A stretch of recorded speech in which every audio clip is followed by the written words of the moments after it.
بسم اللہ الرحمن الرحیم۔ السلام علیکم معزز ناظرین، حاضرین اور سامعین، امید ہے آپ سب اللہ تعالیٰ کے حکم سے بالکل ٹھیک ہوں گے۔ اللہ تعالیٰ ہمیشہ آپ کو اپنے حفظ و امان میں رکھیں اور آپ کی جائز حاجات پوری کریں۔ دوستوں، اگر آپ ہمارے چینل پر نیو ہیں تو برائے مہربانی ہمارے چینل کو لائک، سبسکرائب اور شیئر کرنا مت بھولیے گا، تاکہ ہماری حوصلہ افزائی ہوتی رہے اور ہم اسی طرح کے لیے اچھی ویڈیوز لے کر آتے رہیں۔ بہت شکریہ۔ دوستوں، آج ہم آپ کے سامنے جنات کی 11 اقسام یا ان کے گروہوں کا ذکر کریں گے، لیکن اس سے پہلے ہم دیکھتے ہیں کہ جنات ہوتے کیا ہیں۔ دوستوں، جن کا لغوی معنی چھپی ہوئی مخلوق ہے۔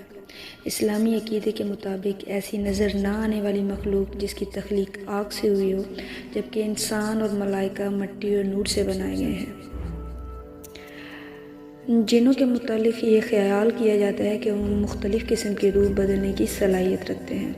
قرآن و حدیث میں بھی جنات کا ذکر آیا ہے۔ قرآن شریف میں جنات کے نام پر ایک پوری سورت نازل کی گئی ہے، جس کا نام ہے سورہ جن، جس کی ابتدا اس آیت سے ہوتی ہے کہ جنہوں نے رسول پاک صلی اللہ علیہ وآلہ وسلم کو قرآن پڑھتے سنا اور اسے عجیب و غریب پایا تو اپنے ساتھیوں کو بتایا اور وہ مسلمان ہو گئے۔ اسلام سے پہلے بھی عربوں میں جنوں کے تذکرے موجود تھے۔ اس زمانے میں سفر کرتے وقت جب رات آ جاتی تھی تو مسافر اپنے آپ کو جنوں کے سردار کے سپرد کر کے سو جایا کرتے تھے۔ جنات نے دنیا میں فتنہ و فساد برپا کر رکھا تھا۔ قرآن میں حضرت سلیمان کے متعلق بیان کیا گیا ہے کہ ان کی حکومت جنوں پر بھی تھی۔ حضرت سلیمان نے جو عبادت گاہیں ہیکل بنوائی تھی، جسے ہیکل سلیمانی بھی کہتے ہیں، وہ جنوں نے ہی بنائی تھی۔ دوستوں، اللہ تعالیٰ نے جنوں کی مختلف اقسام پیدا فرمائی ہیں جو اپنی شکل بدل سکتے ہیں، مثلاً کتے، سانپ وغیرہ، اور کچھ وہ ہیں جو پروں والے ہیں اور ہواؤں میں اڑتے ہیں، اور کچھ ایسے بھی ہیں جو آباد ہونے والے ہیں اور کوچ کرنے والے ہیں۔ دوستوں، آج ہم آپ کے سامنے جنوں کے کچھ گروہوں کے بارے میں آپ کو معلومات دیں گے۔ دوستوں، جنوں کے وہ 11 گروہ جو پوری دنیا میں پھیلے ہوئے ہیں، ان کی شکلیں کیا ہیں اور وہ کیا کچھ کرتے ہیں، ان کے بارے میں جان کر آپ خوف اور حیرانی سے سوچیں گے کہ کیا جنات ایسے بھی ہوتے ہیں؟ جی ہاں،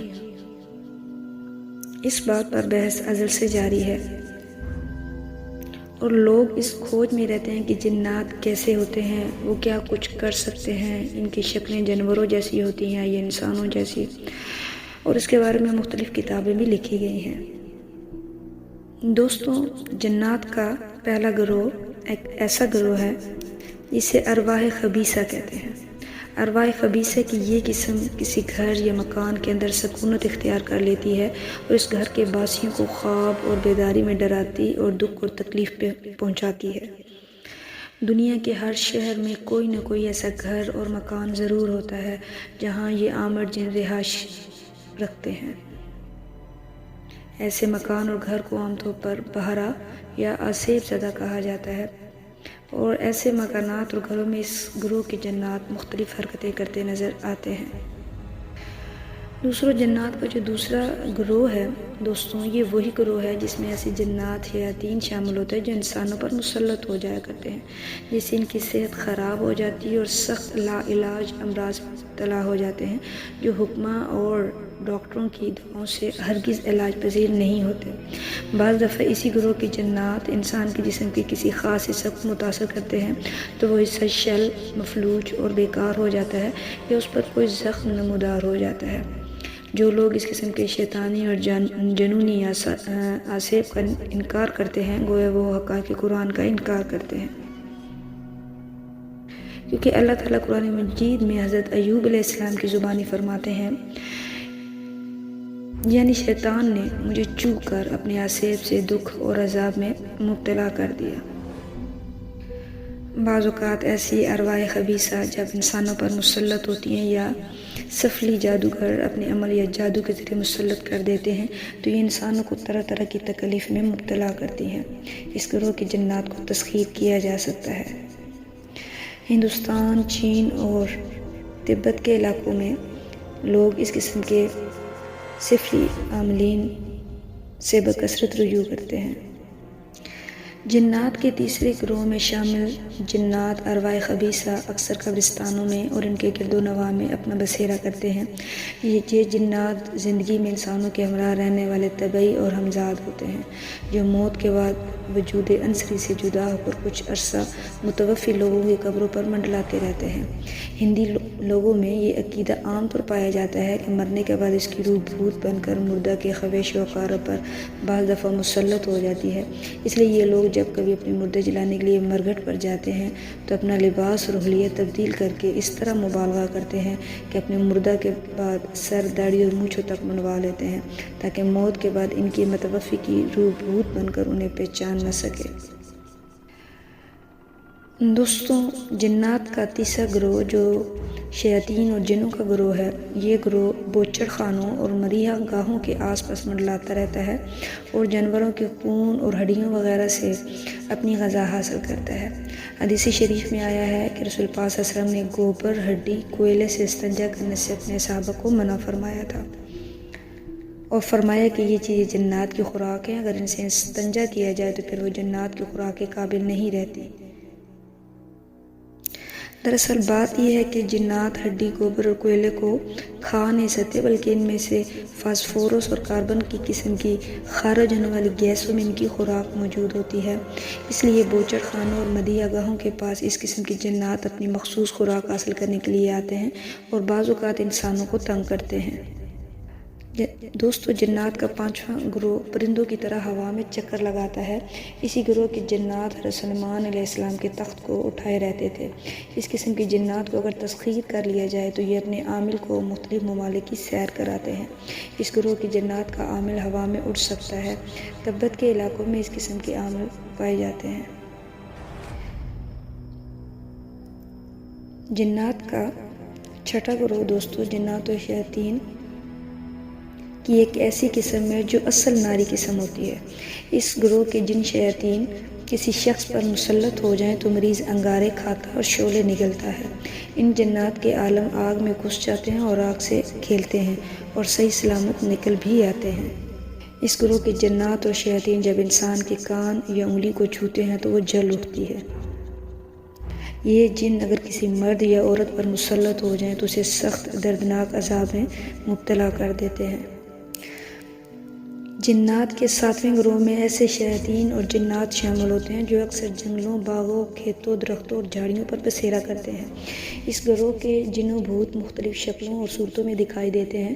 ان میں بعض بہت چھوٹے ہوتے ہیں اور بعض بہت قوی ہیکل، بھیانک شکل و صورت کے مالک ہوتے ہیں اور رنگ برنگ کی سرخ، زرد اور سبز وردیوں میں ملبوس رہتے ہیں۔ جو لوگ جنگل میں درخت کاٹتے ہیں وہ لوگ بعض دفعہ اس قسم کے جن و شیاطین کے آسیب میں آ جاتے ہیں۔ دوستو، جنات کا آٹھواں گروہ زانی اور شہوانی جنات و شیاطین کا گروہ ہے جو جوان مردوں، لڑکوں اور عورتوں نیز خوبصورت کنواری نوجوان لڑکیوں پر مسلط ہو کر غلط ترغیب دیتا ہے۔ اس گروہ میں لوتی جنات اور شیاطین بھی ہوتے ہیں جو مردوں سے لواطت کے قبیح فعل کا ارتکاب فعلی اور منصوبی دونوں طریقوں سے کرتے اور کراتے ہیں۔ یہ شیاطین جن لوگوں پر مسلط ہو جاتے ہیں وہ ہرگز کسی صورت میں اس فعل سے باز نہیں آتے اور مرتے دم تک وہ اس طرح کے برے فعل میں مبتلا رہتے ہیں۔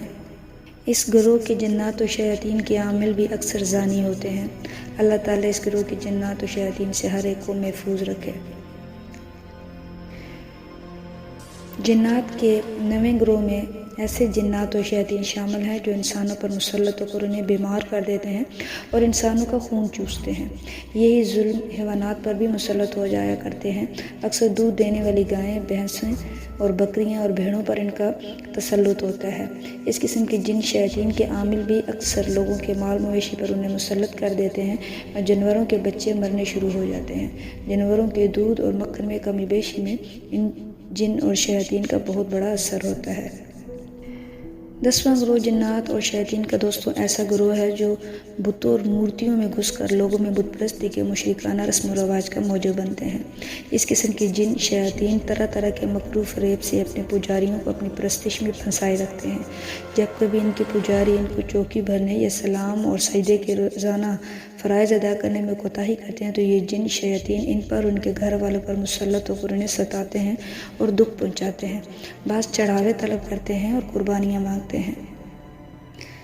جنات کے 11ویں گروہ میں ایسے جنات اور شیاطین شامل ہوتے ہیں جو کاہنوں، ساحروں، جادوگروں اور سفلی عاملوں کے پاس خبریں لاتے ہیں۔ یہ اپنے عاملوں کے دودھ، دم، تعویذ گنڈے، جھاڑ پھونکوں اور ٹونے ٹونکوں اور غلط معاملات میں ان کی امداد اور اعانت کرتے ہیں، اور یوں ان کے دم قدم سے ان کے سفلی عامل اور کالے علم کی دکان گرم رہتی ہے۔ اس قسم کے سفلی عامل اپنے خبیث موکلوں کی طرح پلید رہنے اور طیب ارواح سے بچنے کی خاطر اپنے ارد گرد گوبر اور گندگی کا حصار رکھتے ہیں۔ اس قسم کے جن، شیاطین اور ارواح خبیثہ کے عاملین کے نمونے اگر آپ دیکھنا چاہتے ہیں تو ہندوؤں کے کمبھ کے میلے میں ننگے، میلے کچیلے، گندگی کھانے والے سادھوؤں کو جا کر آپ دیکھ سکتے ہیں، جو ہزاروں کی تعداد میں اس میلے میں شامل ہوتے ہیں۔ دوستوں، یہ جنات کی اقسام اور ان کے گروہوں کے بارے میں کچھ معلومات آپ کے سامنے ہم نے پیش کی ہیں۔ مزید انشاءاللہ اس کے بارے میں آپ کو مزید تفصیل سے بھی آگاہ کریں گے تاکہ آپ کی معلومات میں مزید اضافہ کیا جا سکے۔ ہماری حوصلہ افزائی کے لیے کہ آپ کے لیے اسی طرح اچھی ویڈیوز ہم لے کر آتے رہیں دوستوں، برائے مہربانی ہمارے چینل کو لائک، سبسکرائب اور شیئر ضرور کریں تاکہ دین اسلام کی اس ترقی اور ترقی میں آپ سب مل کر اپنا کردار ادا کر سکیں، اور جو معلومات اسلام کے ذریعے ہم تک پہنچی ہیں ہم اسے پوری دنیا کو روشناس کر سکیں۔ انشاءاللہ دوستوں، اگلی ویڈیو میں مزید معلومات آپ کے لیے لے کر حاضر ہوں گے۔ تب تک ہمیں اجازت دیجیے۔ اللہ تعالیٰ آپ کا حامی و ناصر ہو اور ہمیں بھی اپنی دعاؤں میں یاد رکھیے۔ فی امان اللہ۔